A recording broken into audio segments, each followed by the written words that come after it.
Elon Musk won't stop tweeting batshit stuff on Twitter, which is a problem because he owns it. This was his latest exercise in policymaking by poll. So he tweeted this: should Twitter offer a general amnesty to suspended accounts provided that they have not broken the law or engaged in egregious spam? And over 3 million people have voted, and 72% said yes. And therefore, he replied, the people have spoken. Amnesty begins next week. Vox populi, Vox Day. Everyone's coming back on unless they broke the law or engaged in egregious spam. Or that's what it seems like from that tweet. And obviously, he is the man who can control that. The advertisers will presumably be going even quicker than they were already, but there we are. There is one group of people that Musk seems to want off the app, though: Antifa. This is a slightly confusing exchange. So Rams Paul, who actually I don't have the background on, but he strikes me as a fairly alt-right fella from what he's tweeting. Twitter is reportedly nuking pedo accounts. This is eliminating much of Antifa Twitter. And then Elon Musk responds, removing child exploitation is priority number one. Please reply in comments if you see anything that Twitter needs to address. Now, of course, child exploitation should not be allowed on Twitter. I'm not sure what the connection to anti-fascists is supposed to be. In any case, concerns about Musk's overtly political management of the site will not be assuaged by another interaction he had this week. So Musk tweeted, what do you think of the culture war? Someone responds, I think the right needs to start funding more artists, filmmakers, and writers instead of politicians and super PACs. You don't win a naval war without any ships, and you can't win a culture war without any culture. We've been reacting too long. Time to go on the offensive. And then Elon Musk replies this: I am neither conventionally right nor left, but I agree with your point. The woke mind virus has thoroughly penetrated entertainment and is pushing civilization towards suicide. There needs to be a counter narrative. Aaron, I don't normally like to spend too much time on this show focusing on the random tweets of random right-wing people on Twitter, but this is kind of different, isn't it? Because Elon Musk now owns Twitter, one of the most important platforms when it comes to political discourse, or probably the most important platform when it comes to political discourse, and it's now owned by this guy. I mean, what should we make of these particular outbursts and how, I suppose, open he is being at the moment about the quite strange places he is coming from, sort of intellectually and politically? I think the left could really pay a great deal for this. I said when he bought the company, Michael, that he was getting it for cheap. And I still believe that. And people are saying, well, Twitter's not worth $44 billion. He's got screwed. He's an idiot. He's wasted loads of money.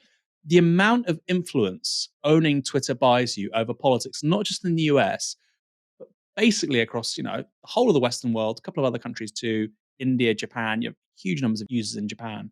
The amount of political and social power he's accumulated from doing that, when he is worth, now he's worth a bit less than before. He's worth about $168 million.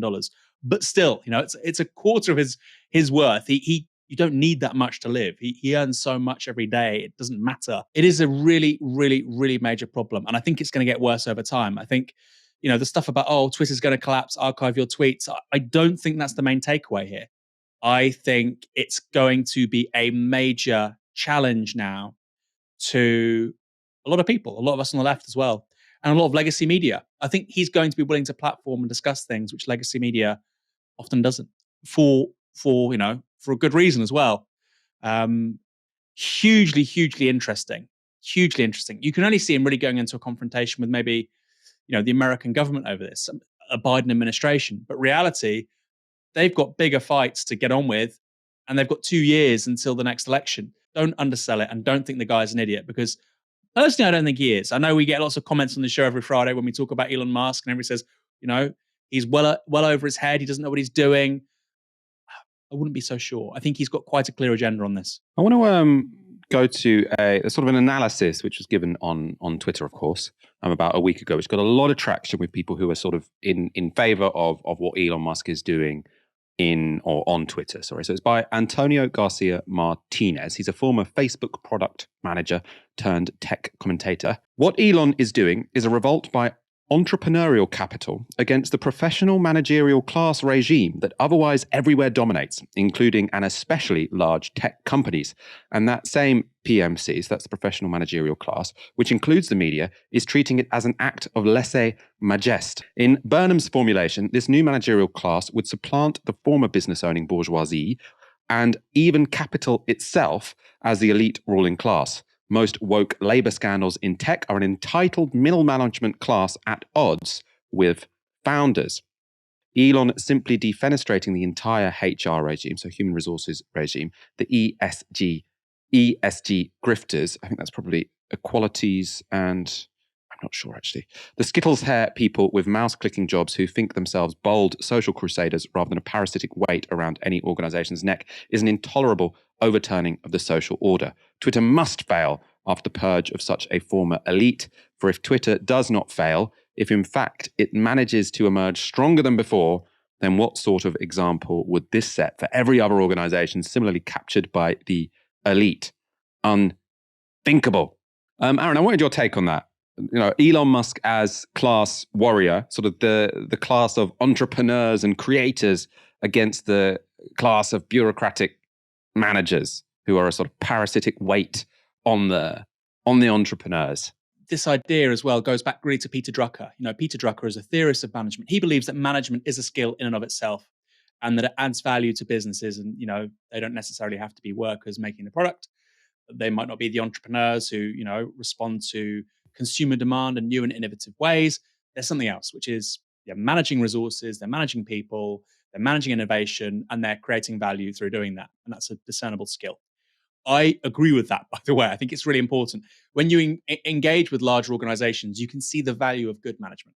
It's not to say all management should be there. Often you can cut a lot of fat, but good management is priceless in terms of establishing new working practices, protocols, upskilling people, immensely valuable. And what I think is happening with Musk is that he is taking a certain sort of ideological stand on this. It's part Ayn Rand, it's part just Silicon Valley ideology about the founder, the entrepreneur. 6 guys in t-shirts can start a multi-billion-dollar business. They can start the business, but they can't run it. Okay. And that's where management comes in. They can't run it for 10, 15, 20 years, like you see with Google, like you see with Facebook. Because if you want to have staff, retain staff, have maternity policies, don't discriminate against people from different racial backgrounds or disabilities, then you need to have management processes. And what's clear is that a certain subset of Silicon Valley who are obsessed with founder ideology, effectively Ayn Rand libertarianism, as I've said, they think that management ethos is acting as a sort of a dead weight upon them creating new value. And there was one tweet I saw which was really instructive in this regard, Michael. It was saying all the digital products you use are from the 2000s, not from the 2010s. So Facebook, Google, YouTube, obviously acquired by Google, Twitter, Instagram, LinkedIn, all created in the 2000s. And that's because in the 2010s, people sort of, these all became bloated companies. There was lots of ESG, which stands for environmental, social, and governance, basically corporate social responsibility. And actually, people stopped doing the hard yards of creating new value, creating new businesses, responding to consumer demand in new ways, because they brought in loads of managers with blue hair who wanted to ensure that people didn't work, 100 hours a week. And I just think that analysis is dead wrong. Firstly, there are many companies that were created in the 2010s. I mean, Elon Musk started Tesla before them, but it becomes a mainstream business during the 2010s. Other ones too, of course, TikTok or Figma or I don't know, Notion, Slack. There's lots of platforms people use that were created in the 2010s. But the reason why you don't get the same kind of burst of energy is two things, I think. Easy money, because of quantitative easing, and monopolies. So realistically, when you have a business like Facebook, a business like Google, a business like Amazon, because they have such an extraordinary amount of market share, you don't get competition, you don't get new innovation. So I think they've got the completely wrong understanding of why there's not been loads of innovation coming out of Silicon Valley in the last 10 years.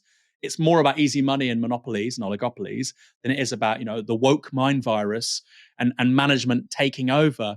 Finally, and this is something I do worry about, Michael, I wrote a book about fully automated luxury communism. I think that leisure time is a really important thing for people.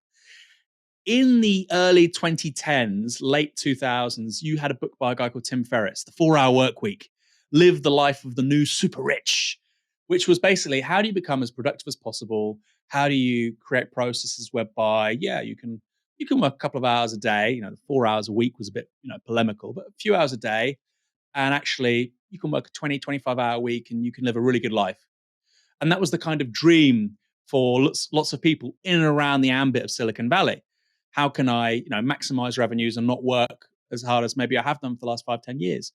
And Elon Musk is saying, no 4-hour work week, no 40-hour week. I want you to sleep at work. And that is a real shift because the part of the utopianism of Silicon Valley was tied up with the idea that we would engage in leisure activities in new ways. We would make connections and networks with people in different ways that were unprecedented. And what Elon Musk is explicitly saying is come work at Twitter and I'll work you to death, right? He's explicitly responding, and this is quite a new thing, the idea of a 4-day week, or the idea that actually we probably need to encourage better standards and pay for women to have children, right? Because maternity care and maternity pay is just not good enough. Or the fact that we should end discrimination against certain parts of the labor market. He is now responding to all of that and saying, that's all bullshit. I don't want anything to do with it. So actually, the success of Twitter under him, if he does incorporate those attitudes I've just mentioned, I think that's a major, major moment. I do think it's a major moment. And it's part, I think, of a broader reaction from a subset of the capitalist class in the United States, a very powerful part of it, right? The Silicon Valley types, against a revived workers' movement, revived ideas of democratic socialism, revived ideas of social liberalism, which have taken on new facets in the last decade in the US. But I think that's part of a broader insurgent left. Musk is responding to all of that. And I've never been one to really demonize a particular individual. I don't know how useful that is. But actually, his ownership of this particular company, we on the left try to think of big processes. But I actually think when you're talking about individuals making choices, this could be a major inflection point for how American capitalism views itself.